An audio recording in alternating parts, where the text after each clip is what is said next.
श्री गणेशाय नमः। श्री सरस्वतये नमः। श्री सद्गुरु चरण कमलेभ्यो नमो नमः। ओम नमो भगवते वासुदेवाय। श्री राधा कृष्णाय नमो नमः। श्री रामचंद्र डोंगरे जी महाराज द्वारा रचित श्रीमद् भागवत रहस्य। अर्जुन द्वारा कृष्ण कृपा का स्मरण। धर्मराज अर्जुन से पूछते हैं, तेरे आत्म स्वरूप परमात्मा श्री कृष्ण कुशल से तो है ना? वे द्वारिका में ही हैं क्या? अर्जुन ने कहा, क्या बताऊं भाई, मेरे प्रभु ने मेरा त्याग किया है। जिन्होंने लाक्षागृह से हमें बचाया था, अब तो स्वधाम पधारे हैं। प्रभु मुझे अंतकाल में साथ नहीं ले गए। उन्होंने मुझसे कहा कि तू जब मेरे साथ आया ही नहीं था तो फिर मैं तुझे अपने साथ कैसे ले जा सकता हूँ। मैंने तुझे गीता शास्त्र का जो ज्ञान दिया है वही तेरी रक्षा करेगा। बड़े भैया, आज तक मैं कभी हारा नहीं था, किंतु कृष्ण वीर्य से व्याकुल हुआ मैं आज द्वारिका से लौट रहा था तो रास्ते में काबा लोगों ने मुझे लूट लिया। मुझे लगता है कि मुझ में जो शक्ति थी वह मेरी नहीं थी, किंतु द्वारिकाधीश की ही थी। उनके चले जाने से वह शक्ति भी चली गई। मुझे प्रभु के उन अनंत उपकारों की याद आ रही है। लाक्षागृह दहन आदि कई संकटावस्था में उन्होंने हमारी रक्षा की थी। कृष्ण कृपा को याद करते करते अर्जुन कृष्ण विरह में रो रहा है। धर्मराज से अर्जुन कह रहा है कि द्रुपद राजा की राजसभा में मैंने जो मत्स्य भेद किया था वह भगवान की शक्ति के बल पर ही किया था। कई महाराजा मत्स्य भेद न कर सके थे। कर्ण ने सोचा कि मैं मत्स्य भेद करूं। कृष्ण ने सोचा कि कर्ण ने मत्स्य भेद कर दिया तो मेरा अर्जुन रह जाएगा और द्रौपदी कर्ण की हो जाएगी। ऐसा सोचकर ही उन्होंने श्री कृष्ण ने सभा में कर्ण का अपमान करवाया। कृष्ण ने एक दासी को द्रौपदी के पास भेजा। द्रौपदी ने हीन जाति के कर्ण से विवाह करने को इनकार कर दिया। मुझ में तो हिम्मत ही न थी, किंतु मुझ पर प्रभु की कृपा दृष्टि थी, जिससे मुझ में शक्ति का संचार हुआ और मैं उस दिन मत्स्य भेद कर सका। लाक्षागृह की आग में पांडव जल कर मर गए हैं, ऐसा मानकर दुर्योधन ने तो उनका श्राद्ध भी कर दिया था। संसार में मन रूपी मत्स्य घूमता फिरता रहे, उसको विवेक रूपी बाण से मारो। जिसे द्रौपदी मिलती है उसका सारथी भगवान को होना पड़ता है। द्रौपदी कृष्ण भक्ति का ही नाम है। मन को जब तक न मारोगे कृष्ण भक्ति प्राप्त न होगी। मन को जो प्रिय है वह मत करो। मन की इच्छा के वश में नहीं होंगे तो धीरे धीरे वह अंकुश में आता जाएगा। आज तक मौज शौक में, आनंद प्रमोद में, भोग में, पाप में कितना खर्च कर दिया उसका जीव कोई हिसाब नहीं रखता। ब्राह्मण को कुछ दिया हो तो उसे वह याद रखता है। हम और क्या कर सकते हैं? 1000 रुपये दान में दिया है। अंतकाल में जीव चिंता करता है कि मेरी बेटी का क्या होगा, मेरे भांजे का क्या होगा, किंतु तू यह सोच कि तेरा क्या होगा। जिस प्रकार भगवान की कृपा दृष्टि होती है वही इस मन मत्स्य को मार सकता है। भगवान की कृपा दृष्टि जब तक न हो तब तक मन नहीं मरता। प्रभु की कृपा दृष्टि होगी तो मन मत्स्य मरेगा। मन मरेगा तो भक्ति रूपी द्रौपदी प्राप्त होगी। परमात्मा की कृपा दृष्टि होने पर ही जीव मन को वश में कर सकता है। प्रभु से प्रार्थना न करने से मन मनुष्य को अधोगति के गर्त में फेंक देता है। अर्जुन को कृष्ण के कई उपकार याद आ रहे हैं। उन्होंने मुझे गीता का उपदेश दिया था। बड़े भैया, एक बार भगवान ने मुझसे कहा था कि कुछ मांगो।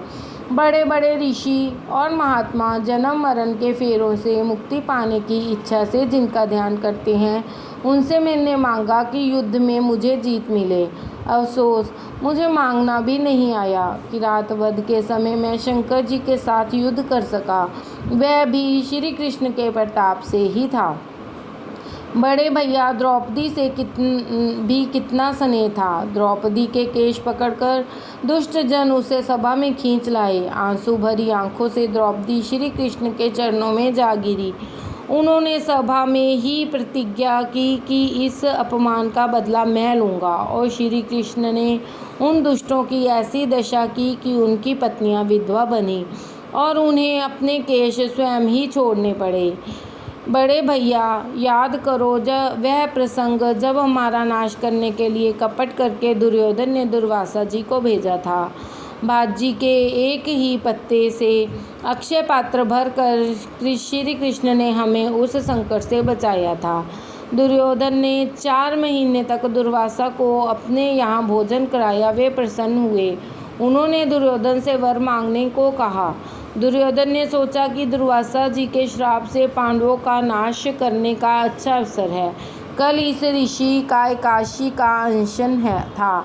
वैसे तो सूर्यदेव के अक्षय पात्र पांडवों के पास है, किंतु द्रौपदी के भोजन कर लेने के बाद उसमें से कुछ भी नहीं मिलता। दुर्वासा द्रौपदी के भोजन करने के बाद वहां पहुंचे और द्रौपदी से भोजन न मिलने पर क्रोधित होंगे और पांडवों को श्राप देंगे, जिससे पांडवों की दुर्गति होगी। दुर्योधन ने ऐसा कुविचार करके दुर्वासा जी से विनती की कि आप अपने 10,000 शिष्यों के साथ लेकर युधिष्ठिर का आतिथ्य स्वीकार करें, क्योंकि अपने कुटुंब के वे भी गुरुजन हैं। और हाँ, द्रौपदी बेचारी भूखी न रह जाए, इसलिए पांडवों के भोजन कर लेने के बाद ही आप वहाँ जाइएगा। संत की सेवा सद्भाव से करेंगे तो फलीभूत होगी, किंतु दुर्भाव से करेंगे तो सफल नहीं होगा। 4 मास तक दुर्वासा को अपने यहाँ भोजन कराकर दुर्योधन ने पांडवों के सर्वनाश की इच्छा की। इसी दुर्वासना के कारण उसकी अपनी ही हानि हुई, अन्यथा संत को भोजन दान करने से पुण्य मिलता है। दुर्योधन ने संत की सेवा तो की, किंतु किसी के सर्वनाश के हेतु से की थी, सो उसे पुण्य नहीं मिला।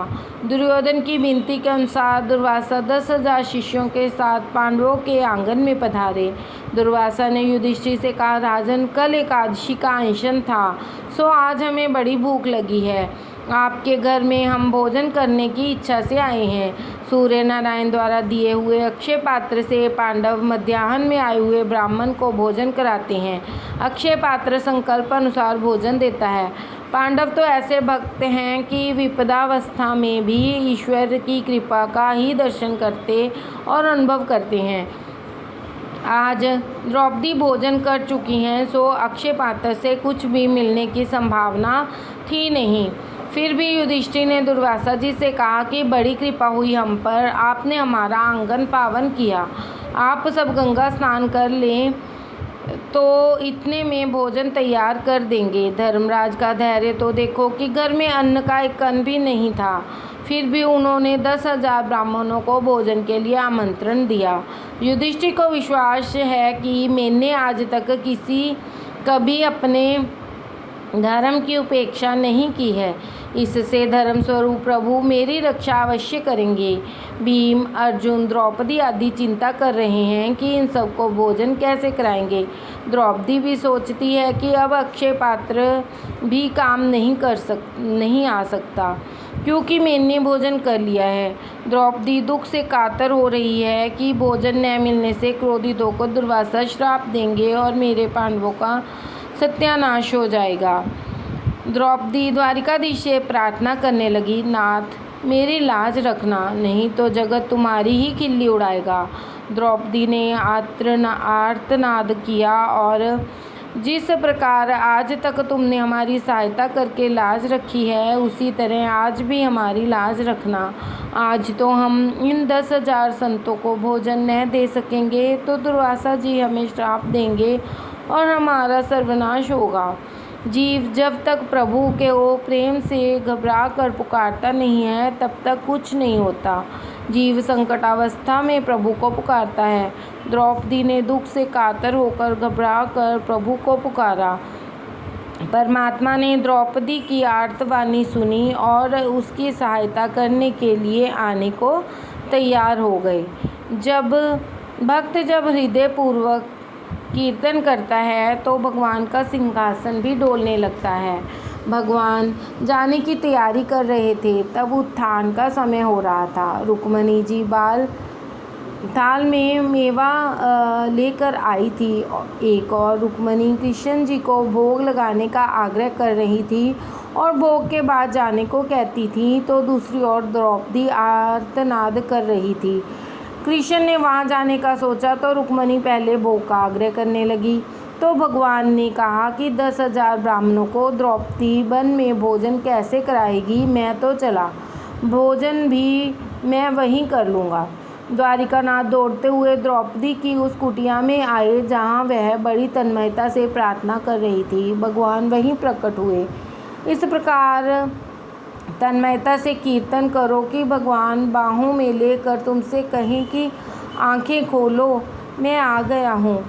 भगवान ने द्रौपदी से कहा कि देख, मैं आ गया हूँ, मुझे बड़ी भूख लगी है, कुछ खाने को दो।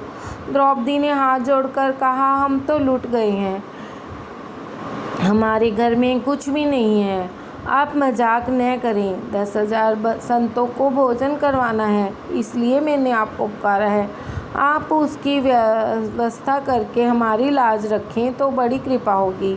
तो भगवान कहते हैं कि संतों के भोजन का प्रबंध तो बाद में होता रहेगा, किंतु पहले मेरे लिए खाने की तो कुछ बात कर।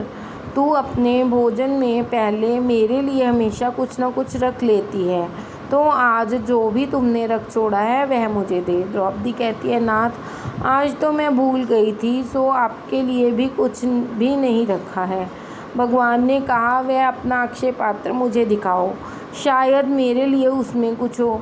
द्रौपदी ने प्रभु के हाथ में अक्षय पात्र रख दिया। उन्होंने देखा कि सब्जी का एक पत्ता उसमें रह गया था। वैसे तो अक्षय पात्र में वह पत्ता कहाँ से आ सकता था, किंतु भगवान ने प्रेम प्रयोग से पत्ता उत्पन्न कर लिया। उन्होंने उस पत्ते का प्राशन किया। परमात्मा को जीव जब प्रेम से कुछ भी देता है तो उन्हें तृप्ति हो जाती है। अंतर्यामी रूप से वे सभी जीवों में व्याप्त हैं, अतः उनकी जब तृप्ति होती है तो सभी जीव भी तृप्त होते हैं। परमात्मा को हजारों बार मनाओ, तब कहीं किसी दिन वे भोग लगाते हैं। कन्हैया को रोज भोग लगाओ, किसी दिन कुछ भी वे ग्रहण करेंगे तो भी तुम्हारा बेड़ा पार हो जाएगा। परमात्मा को अल्प मात्रा में भी भोजन कराओगे तो सारे जगत को भोजन कराने का पुण्य मिलेगा। भगवान द्रौपदी से कहते हैं कि आज जगत के सभी जीव तृप्त हो गए। भगवान दुर्वासा और अन्य 10,000 संत सभी तृप्त हो गए। युधिष्ठिर ने जाते हुए ब्राह्मणों को रोकने की आज्ञा दी। भीम संतों को बुलाने गया तो वहाँ वे तृप्ति की डकार ले रहे थे। वे भोजन करने के लिए आने का नाम ही नहीं लेते थे। दुर्वासा ने सोचा कि यह काम श्री कृष्ण का ही हो सकता है। उन्होंने भीम से पूछा कि कहीं द्वारिका से श्री कृष्ण तो नहीं आए हैं ना?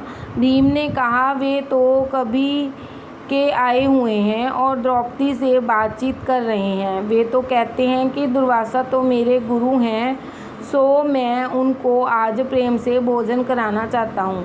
दुर्वासा ने कहा कि श्री कृष्ण मेरे गुरु के भी गुरु हैं, मैं उनका गुरु नहीं। अब मुझे भोजन करने की कोई आवश्यकता नहीं। तुम्हारा संयम, सदाचार, धर्म पालन, कृष्ण भक्ति, कृष्ण प्रेम देखकर मुझे बिना भोजन किए ही तृप्ति हो गई है। मैं संतुष्ट हूँ। दुर्वासा ने आशीर्वाद दिया कि तुम्हारी विजय होगी और कौरवों का विनाश होगा। बड़े भैया सेवा दुर्योधन ने की और आशीर्वाद आपको मिला। शंकर स्वामी कहते हैं कि यदि जीव और ब्रह्म एक हों तो श्री कृष्ण पत्तों का प्राशन करे और दुर्वासा तृप्त हों, ऐसा कैसे हो सकता है? जीव और ईश्वर का भेद आभास मात्र है और तत्व तो एक ही है। राधे राधे।